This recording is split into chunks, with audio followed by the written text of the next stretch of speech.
Boa noite a todos, bem-vindos. Obrigado, gratidão pela presença de todos aqui. A todos também que estão assistindo a gente no Instagram. Pena que no YouTube não deu, mas está nos acompanhando já é uma alegria muito imensa. Hoje, coube a mim dar continuidade ao livro Diálogo com as Sombras, com o autor Hermínio Costa de Miranda. Esse livro é um livro muito fácil de ler, a didática dele é muito boa, né? E a gente consegue ter uma noção de como tratar a espiritualidade. Ele é como se fosse um manual de instruções. Então, coube a mim uma parte muito grande, eu vou ter que reduzir da maneira mais rápida possível, mas vai dar para ter um entendimento e depois dar continuidade desse livro nas próximas edições de nossos aprendizados aqui, tá bom? Então, vamos lá. Diálogo com as sombras. A parte é as pessoas, nós iremos falar sobre as pessoas. Os encarnados. Essa é uma visão dos encarnados. E o texto aborda a importância do trabalho mediúnico, destacando que ele ocorre quando o plano físico, quanto no espiritual, exigindo afinização entre encarnados e desencarnados. O trabalho não se limita a sessões, ele é contínuo tá dando para ouvir, não? Tá bom? É contínuo, envolvendo preparações durante o sono e vigilância constante dos espíritos sobre os encarnados. A conduta diária dos médiuns deve ser íntegra, pois os pensamentos e ações influem a atmosfera psíquica que carregam refletida na aura, conforme estudos como o da Câmara de Kívia. A necessidade da vigilância constante, especialmente em tarefas de desobsessão, onde espíritos perturbadores podem explorar a fraqueza dos encarnados.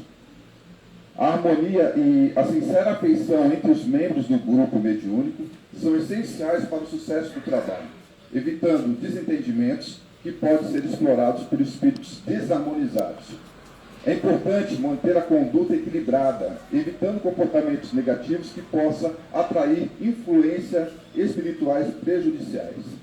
Por fim, o trabalho mediúnico é uma tarefa séria e contínua, exigindo dedicação, disciplina e união entre os participantes, tanto encarnados quanto desencarnados, para alcançar objetivos espirituais elevados. Os médiuns. A visão, pelo menos foi o que eu procurei entender, como seria um médium na nossa visão espiritual, né? Então, vamos ver. Seria mais ou menos isso. Os médiuns é definido como um intermediário entre os espíritos e os homens, destacando que essa faculdade não é um sinal de superioridade espiritual, mas sim uma responsabilidade e um instrumento para o crescimento pessoal e espiritual. O médium, por estar mais exposto a influências espirituais, tanto positivas quanto negativas, deve manter-se vigilante, estudar e trabalhar em grupo para evitar quedas e obsessões. A mediunidade é comparada com uma liberdade condicional, onde o médium precisa provar que pode usar as faculdades de forma correta, enfrentando tentações e influências de espíritos menos evoluídos. São destacados os cuidados que os médiuns devem ter, especialmente os psicofônicos, que são os que incorporam espíritos, como o desenvolvimento da autocrítica, o domínio sobre a si mesmo e a atenção às influências espirituais. O texto também aborda a relação entre médium e doutrinador, ressaltando que a importância de um vínculo de respeito e afeto para o sucesso do trabalho mediúnico.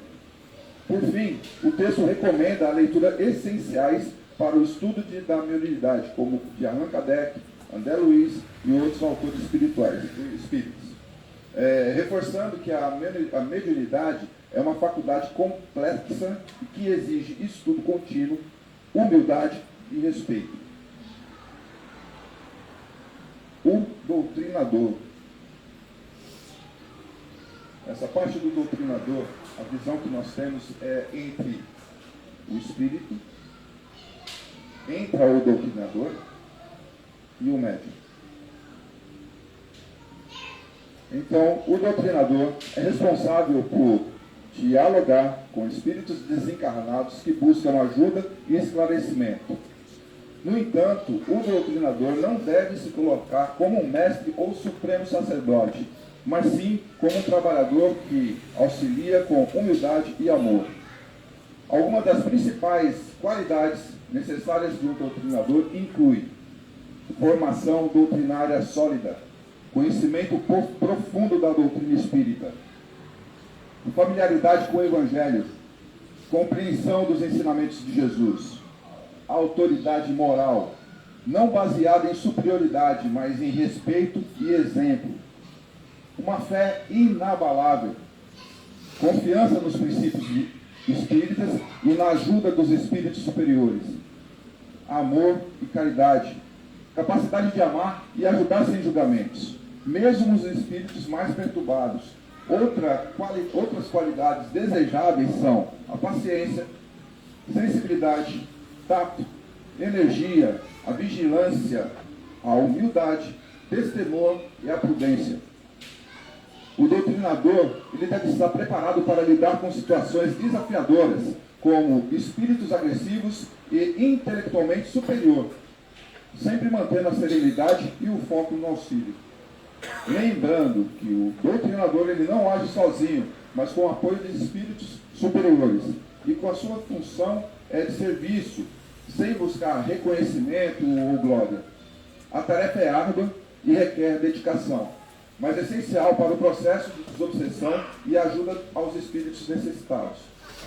Em resumo, o doutrinador ele é um guia e auxiliador que deve equilibrar o conhecimento, a fé e a humildade para desempenhar a função com eficácia e compaixão. O próximo, outros participantes.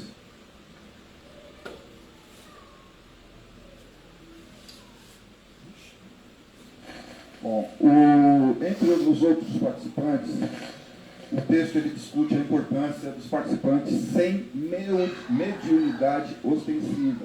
É muito importante para as pessoas que não têm a mediunidade aflorada, que vão entender o que a gente está querendo dizer aqui. Em grupos espíritos. Embora não tenha habilidades mediúnicas evidentes, esses membros eles desempenham papéis valiosos e contribuem para o equilíbrio e a harmonia do grupo. O texto destaca que participação ativa e disciplina. Mesmo sem a mediunidade ostensiva, esses participantes devem seguir a mesma disciplina e dedicar-se ao aprendizado doutrinário, contribuindo para o grupo de forma construtiva. A motivação e o compromisso.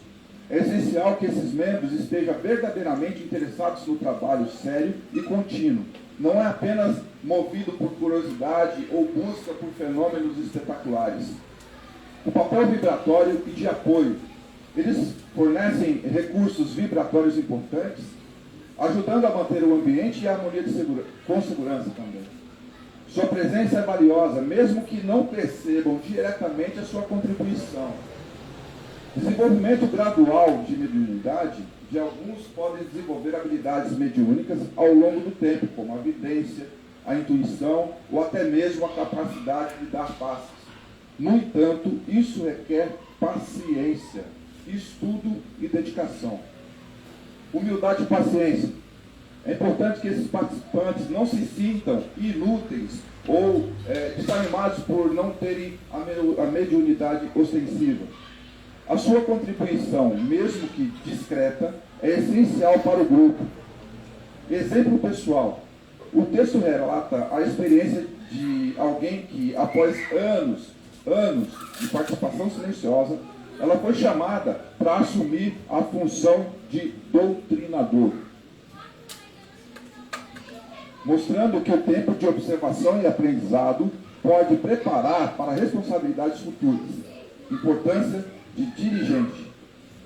O líder de grupo deve estar atento às contribuições de todos, incentivando e orientando os membros sem mediunidade ostensiva, ajudando-os a desenvolver sua potencialidade.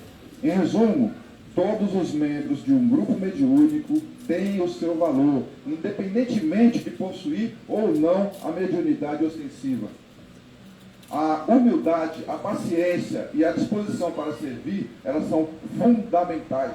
E a cada um que contribui de acordo com as capacidades e potencialidades. Então, o pessoal que não tem a mediunidade aflorada, não se preocupa não. Isso vem com o tempo. E é tão importante, todos vocês presentes, que a energia, ela, independente de quem tem, ela sempre é positiva. E nós aqui, nós somos uma corrente. Então, cada um é um elo. Todos se estando juntos, nossa, não tem força nenhuma que arrebente. Bom? Os assistentes. Prestem muita atenção nas imagens, que a palavra assistente, a imagem parece que não condiz. Mas tem tudo a ver quando eu leio o texto aqui hoje. Certo? Todo mundo viu? Perfeito? Os assistentes. O autor argumenta que, em geral, a presença de pessoas que não fazem parte de grupo pode causar desequilíbrio e dificuldades, e por isso deve ser evitada.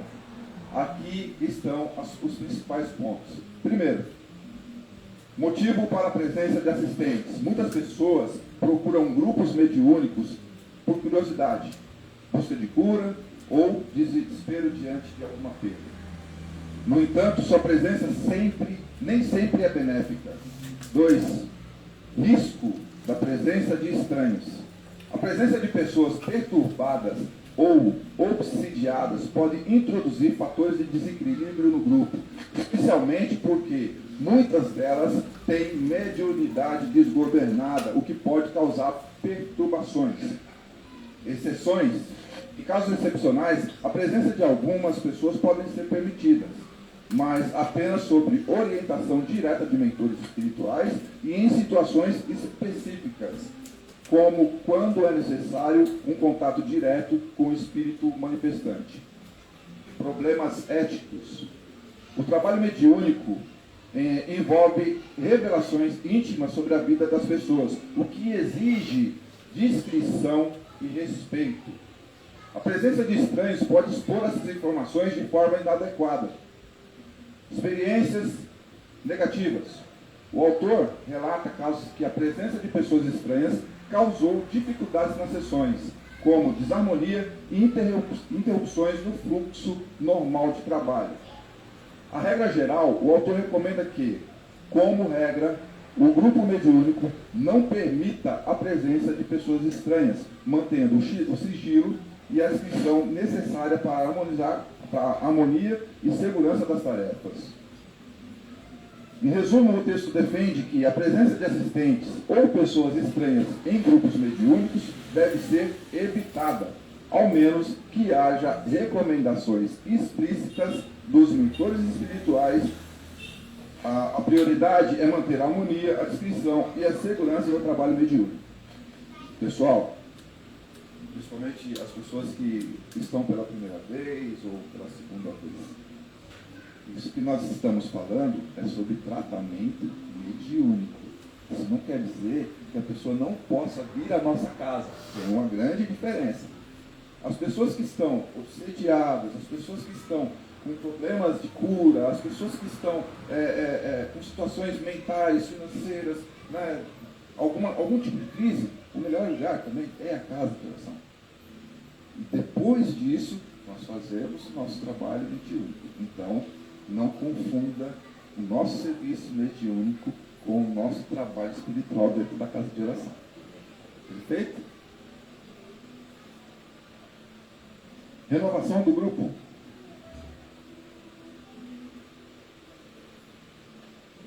Na renovação do grupo, admissão e exclusão de participante em grupos mediúnicos. primeiro caso é manter a disciplina e a coesão.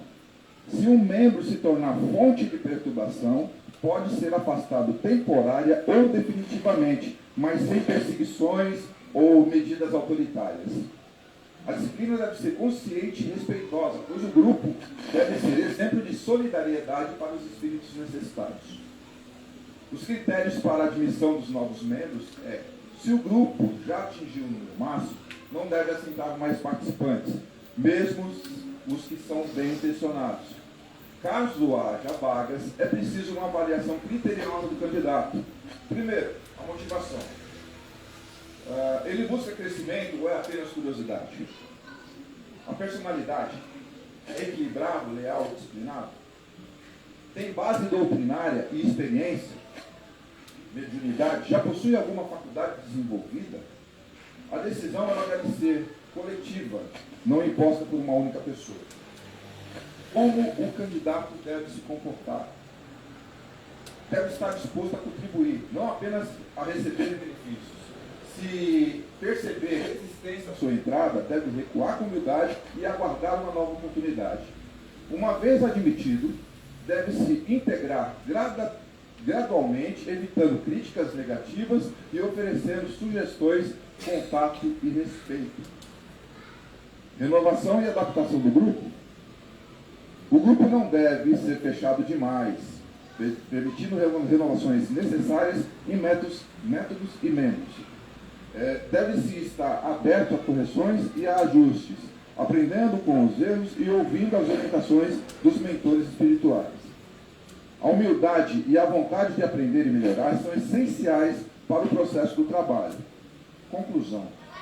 Um grupo mediúnico deve equilibrar a disciplina e a abertura, mantendo sua harmonia interna enquanto permite renovações construtivas. A admissão de novos membros deve ser criteriosa e eventuais exclusões devem ser feitas com serenidade e respeito. O objetivo sempre vai ser servir à evolução espiritual. Aqui perto. Está aqui em Casa de Gerações, Ponte de Luz. Foi um prazer imenso apresentar a vocês esse nosso estudo. Desculpa o meu nervosismo, né? Como é a minha primeira vez aqui. Eu agradeço a mãe Cida pela oportunidade, por todos que me acolheram aqui nessa casa. É uma casa que ajuda muito espiritualmente e eu posso dizer de coração, eu estou aqui há 3 meses e meu relato é: essa casa transmite amor e ela é muito sentida, é uma casa muito quente, ela é muito acolhedora. Então, o nosso objetivo é crescer, tanto fisicamente como também no Instagram, no YouTube, que também vamos estar rodando lá. E eu espero que essa não seja só a minha primeira, mas que eu tenha mais vezes aqui para a gente dar esse aprendizado, que para mim também é importante. Obrigado a todos e uma boa noite.